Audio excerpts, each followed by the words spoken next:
നാം ആയിരിക്കുന്ന ഇടത്തെ വിടുന്നതിലൂടെയാണ് ദൈവരാജ്യ മൂല്യങ്ങൾ സംവേദനം ചെയ്യുവാനായിട്ട് നമുക്ക് സാധിക്കുന്നത്. അതുകൊണ്ട് ഈ വിളവിനാൽ കുടുംബയോഗത്തിന്റെ ഈ 30ാമത് വാർഷിക സമ്മേളനത്തിൽ സംബന്ധിക്കുമ്പോൾ തീർച്ചയായിട്ടും ദൈവരാജ്യ മൂല്യങ്ങളുടെ സംവേദനം വ്യത്യസ്ത ഇടങ്ങളിലായിരിക്കുന്ന നമ്മുടെ പ്രിയപ്പെട്ടവരെ സംബന്ധിച്ചിടത്തോളം സാധ്യമായി തീരുന്നതിലൂടെയാണ് നമ്മുടെ കുടുംബത്തിന്റെ അന്തസ്സും അഭിമാനവും നിലനിർത്തുവാനായിട്ട് സാധിക്കുന്നത്. എന്റെ മാതാവ് ഈ കുടുംബത്തിലെ അംഗമായിരുന്നു എന്നുള്ളത് വളരെയധികം അഭിമാനത്തോടുകൂടി ഞാൻ സ്മരിക്കുകയാണ്. ഈ കുടുംബമായി ഇന്ന് അനുഗ്രഹീതമായിട്ടുള്ള ഒരു റിസപ്ഷൻ ഇവിടെ മനോഹരമായിട്ടുള്ള വാക്കുകളിലൂടെ മൊമെന്റോ അർപ്പണത്തിലൂടെ നിർവഹിക്കപ്പെട്ടിരിക്കുകയാണ്. അതിന് എന്റെ ഹൃദയത്തിന്റെ ഭാഷയിൽ ഞാൻ നന്ദി രേഖപ്പെടുത്തുകയാണ്. ഒരു കർഷകനും അദ്ദേഹത്തിന്റെ ഭാര്യയും മകളും അടങ്ങുന്നതായുള്ള കുടുംബം. ഇവർ 3 പേരും ഒരു ശാരീരിക വൈകല്യമുള്ള കുടുംബമായിരുന്നു. 3 പേർക്ക് കേൾവി കുറവാണ്. ഈ കർഷകൻ തന്റെ 2 കാളകളുമായിട്ട് നിലകൊള്ളുവാനായിട്ട് പോയി നിലകൊടുത്തുകൊണ്ട് നിൽക്കുമ്പോൾ അതുവഴി ഒരു അപരിചിതനായിട്ടുള്ള മനുഷ്യൻ കടന്നു വന്നു. ആ മനുഷ്യൻ വഴി അന്വേഷിച്ച് നടക്കുകയാണ്. അപ്പോൾ ഈ മനുഷ്യൻ ഈ കർഷകനോട് ചോദിച്ചു, സ്നേഹിത, ഈ കുമ്പഴയ്ക്ക് പോകുന്ന വഴി ഏതാണ് എന്ന് ചോദിച്ചു. അപ്പോൾ ഈ കേൾവി കുറഞ്ഞ കർഷകൻ പറഞ്ഞു, 5000 രൂപ ആണെങ്കിൽ എന്റെ ഈ 2 കാളകളെയും തങ്ങൾക്ക് തന്നേക്കാമെന്ന് പറഞ്ഞു. അദ്ദേഹം അത് ഓർത്തുകൊണ്ടിരിക്കുകയായിരുന്നു. ഏതായാലും അവർ തമ്മിൽ അങ്ങനെ പേശിക്കൊണ്ട് നിൽക്കുമ്പോൾ അദ്ദേഹത്തിന്റെ കർഷകന്റെ ഭാര്യ പ്രഭാത ഭക്ഷണവുമായിട്ട് വന്നു. അവർ ഭക്ഷണവുമായിട്ട് വരുമ്പോൾ ഈ കർഷകൻ വളരെ സന്തോഷത്തോടെ അവരോട് പറഞ്ഞു, സ്ത്രീയോട് പറഞ്ഞു, എടി നമ്മുടെ ഈ 2 കാളകളെയും 5000 രൂപ ആണെങ്കിൽ ഈ മനുഷ്യന് കൊടുക്കാമെന്ന് സമ്മതിച്ചിരിക്കുകയാണ് എന്ന് പറഞ്ഞു. അപ്പോൾ അവർ പറഞ്ഞു, അവര് കേൾവി കുറവുള്ള ആളാണ്, നിങ്ങൾ എപ്പോൾ ഭക്ഷണം കൊണ്ട് വന്നാലും കുറ്റമേ പറയത്തുള്ളൂ എന്ന് പറഞ്ഞ് അവർ തമ്മിൽ വഴക്കായി. അങ്ങനെ നിൽക്കുമ്പോൾ അവരുടെ ഏക മകൾ വന്നു. അവര് കേൾവി കുറവുള്ള കുട്ടിയാണ്. ആ കുട്ടി വന്നപ്പോൾ ഈ മാതാവ് പറഞ്ഞു, ഞാൻ എപ്പോൾ ഭക്ഷണം കൊണ്ടുവന്നാലും നിന്റെ അപ്പൻ കുറ്റമേ പറയത്തുള്ളൂ. അപ്പോൾ ആ മകൾ പറഞ്ഞു, അച്ഛനും അമ്മയ്ക്കും ഇഷ്ടമാണെങ്കിൽ എനിക്കും ഇഷ്ടമാണ് എന്ന് പറഞ്ഞു. എങ്ങനെ കുടുംബം ഒത്തുചേർന്ന് പോകാൻ സാധിക്കും? നമ്മുടെ ഹൃദയത്തിന്റെ ഉള്ളിൽ സൂക്ഷിച്ചിരിക്കുന്ന സ്വകീയ താല്പര്യങ്ങളെ മാറ്റിവെക്കുക എന്നുള്ളതാണ് സ്വർഗം വെടിയുക എന്നുള്ളതിന്റെ അർത്ഥം. ദൈവം മനുഷ്യനായി എന്ന് പറയുന്നതിന്റെ അർത്ഥം സ്വർഗം വെടിയലാണ്. ഈ സ്വർഗം വെടിയലിന്റെ ആഘോഷമാണ് ക്രിസ്മസ്. നമ്മുടെ സ്വകീയ താല്പര്യങ്ങളുടെ വെടിയലാണ് ക്രിസ്മസ്. വിളവിനാൽ കുടുംബത്തെ സംബന്ധിച്ചിടത്തോളം എന്നും ഈ മധ്യ തിരുവിതാംകൂറിന് അഭിമാനിക്കുവാൻ കഴിയുന്നതായുള്ള ധാരാളം ആളുകളെ സംഭാവന ചെയ്തിട്ടുള്ള അനുഗ്രഹീത കുടുംബമാണ് ഈ വിളവിനാൽ കുടുംബം. എനിക്കറിയാവുന്ന ഒട്ടനവധിയായിട്ടുള്ള ആളുകൾ, എന്റെ അമ്മയോടൊപ്പം അവരങ്ങളിലൊക്കെ വരുമ്പോൾ കണ്ടിട്ടുള്ള ഒട്ടനവധിയായിട്ടുള്ള ആളുകൾ സമൂഹത്തിന്റെ വ്യത്യസ്ത ശ്രേണികളിൽ, സഭാപരമായിട്ടുള്ള രംഗങ്ങളിൽ, സാമൂഹിക രംഗങ്ങളിൽ, രാഷ്ട്രീയ രംഗങ്ങളിൽ, രാഷ്ട്രത്തിന്റെ മേഖലകളിൽ അനുഗ്രഹീതമായിട്ടുള്ള സംഭാവനകൾ ചെയ്തവരാണ്. ശ്രീ ജോൺ ജോസഫിനെ അഭിവൃദ്ധി മെത്രാപ്പൊലീത്ത തിരുമേനി പോലും വളരെ സന്തോഷത്തോടുകൂടി പറയുന്നത് കേട്ടിട്ടുണ്ട്. രാജ്യത്തിന്റെ ന്യൂനപക്ഷ കമ്മീഷനുമായിട്ടുള്ള ബന്ധത്തിൽ ഏറ്റവും അനുഗ്രഹീതമായിട്ടുള്ള സംഭാവന ചെയ്തയാളാണല്ലോ ശ്രീ ജോൺ ജോസഫ്. അതുപോലെ ഒട്ടനവധിയായിട്ടുള്ള ആളുകൾക്കാണ് രാഷ്ട്രീയ മേഖലകളിൽ ശ്രേഷ്ഠമായിട്ടുള്ള സംഭാവനകൾ ചെയ്യുന്ന ആളുകൾ. സംശുദ്ധമായിട്ടുള്ള രാഷ്ട്രീയത്തിന്റെ ആളത്ത രൂപങ്ങളായിട്ട് അനേകം നമ്മുടെ കുടുംബത്തിലുണ്ട്. ശ്രീ ജെറിയെ പോലെയുള്ള ഒട്ടനവധിയായിട്ടുള്ള ആളുകൾ നമ്മുടെ കുടുംബത്തിലുണ്ട്. സഭയുടെ മേഖലകളിലൊക്കെ ഉന്നതമായിട്ടുള്ള സംഭാവനകൾ ചെയ്യുന്നതായുള്ള ആളുകളുണ്ട്. ജോൺസൺ വിളവിനാൽ നമ്മുടെ സഭയുടെ പ്രത്യേക കാര്യാലോചന സമിതികളിലൊക്കെ അനുഗ്രഹീതമായിട്ട് നേതൃത്വം നൽകുന്നതാണ്. ഭദ്രാസനത്തിന്റെ നേതൃത്വം നൽകുന്നതായിട്ടുള്ള ആളുകളുണ്ട്. സാമൂഹ്യ മേഖലകളിൽ, രാഷ്ട്രീയ മേഖലകളിൽ, അതുപോലെ വിദ്യാഭ്യാസ മേഖലകളിലൊക്കെ ഒട്ടനവധിയായിട്ടുള്ള സംഭാവനകൾ നൽകുന്ന ആളുകളുണ്ട്. എല്ലാവരുടെയും പേരുകൾ പറയുവാൻ സാധ്യമല്ലല്ലോ. അറിയാവുന്ന ചില പേരുകൾ ഞാൻ മാത്രം പറഞ്ഞു എന്നേ ഉള്ളൂ.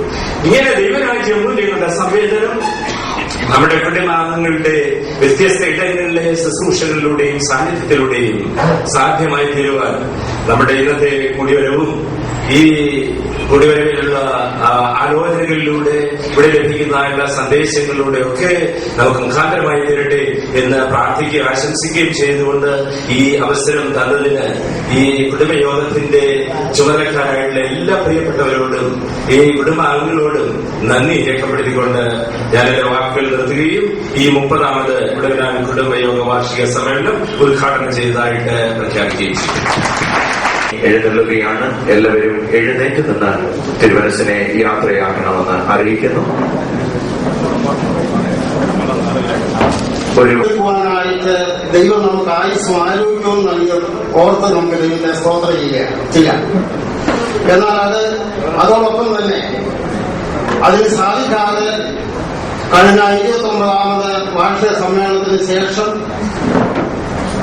നമ്മുടെ കുടുംബാംഗങ്ങളായിട്ട് 18 പേർ മരണം മൂലം നമ്മെ വിട്ട് തിരിഞ്ഞു എന്നത് കേരളത്തോട് ഞാൻ പ്രസ്താവിക്കട്ടെ. ഇവരിപ്പോൾ നമ്മോടുകൂടെ ഇല്ല. എങ്കിലും ഈ പ്രിയപ്പെട്ടവർക്ക് ആദരാഞ്ജലികൾ അർപ്പിക്കുന്നതിനും അവരുടെ നല്ല ദൃഷ്ടാന്തങ്ങളെ മാതൃകകളെ ഓർത്ത് ദൈവത്തിന് സ്തോത്രം കഴിക്കുന്നതിനും ഈ സമയം നമുക്ക് വിനിയോഗിക്കും. അവരുടെ പേരുകൾ ഞാൻ പ്രസ്താവിക്കും. അപ്പോൾ അവരുടെ ഓർമ്മയ്ക്ക് മുമ്പിൽ ദീപം തെളിയിക്കുന്നതുമായി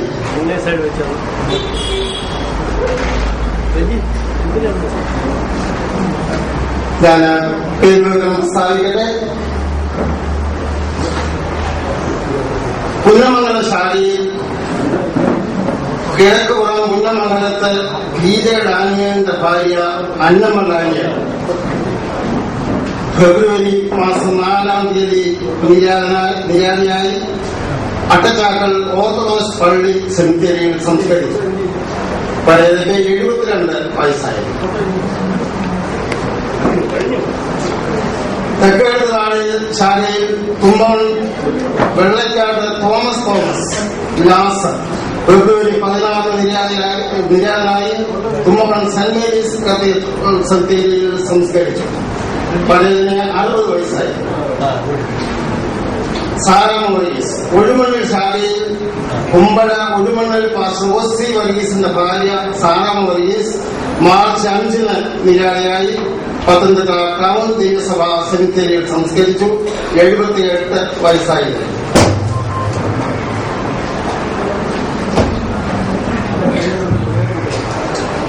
Philip B George വിളവിനാൽ തായ്ശാലയിൽ Omallur വിളവിനാൽ Philip B George March 18-ന് നിര്യാതനായി ഓമല്ലൂർ സെന്റ് പീറ്റേഴ്സ് ജാക്കോബത്ത് വലിയ പള്ളി സെമിത്തേരിയിൽ സംസ്കരിച്ചു. പഴയതിന് 52 വയസ്സായി. TK അബ്രഹാം തെക്കേടത്ത് താഴെ സാലയിൽ കുമ്പവൻ തെക്കേടത്ത് താഴെ സൗഭാഗ്യയിൽ TK അബ്രഹാം 84 വയസ്സ്. മെയ് 5-ന് നിര്യാതനായി. പലരും നമ്മുടെ 29ാമത് കുടുംബയോഗ പ്രസിഡന്റായി. അദ്ദേഹത്തിന്റെ ഭാര്യ മറിയം എബ്രഹാം ഒക്ടോബർ മാസം 23-ാം തീയതി നിര്യാതയായി. ഇരുവരെയും കുമ്മമൺ സെന്റ് മേരീസ് കത്തീഡ്രൽ സെമിത്തേരിയിൽ സംസ്കരിച്ചു.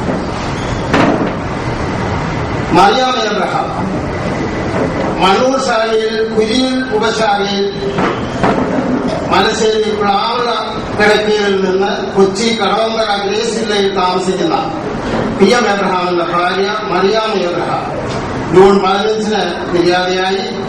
എറണാകുളം CSI ക്രൈസ്റ്റ് ചർച്ച് സെമിത്തേരിയിൽ സംസ്കരിച്ചു.